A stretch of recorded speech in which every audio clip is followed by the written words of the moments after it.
Assalamualaikum students, how are you all? I hope you all will be fine. Welcome to activity number 1 in our Scratch basic series. This video will take you through the steps of deleting a sprite, adding a sprite and adding a backdrop. Let's begin. Now we are first going to start with how to delete a sprite.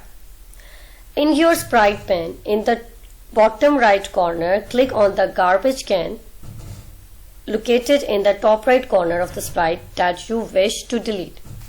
This will also delete any code that has been created under the sprite. Every new project on the Scratch will begin with a cat sprite. By clicking on the garbage can, this will delete the cat sprite. Now we are first going to start with how to delete a sprite. In your sprite pane, in the bottom right corner, click on the garbage can located in the top right corner of the sprite that you wish to delete. This will also delete any code that has been created under the sprite.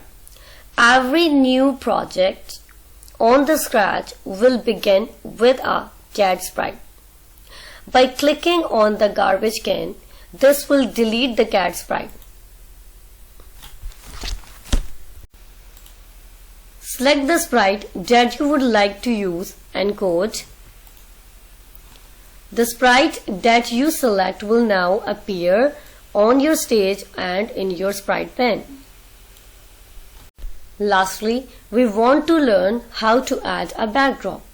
To do this, hover over the Choose a backdrop icon in the bottom right corner of your screen. Select the magnifying glass icon, which will take you to the Scratch backdrop library.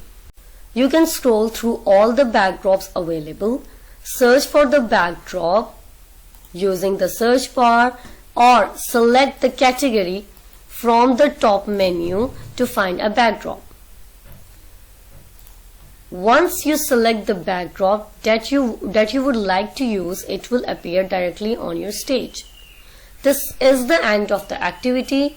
To learn more, click out the next episode in our series. Thank you for watching.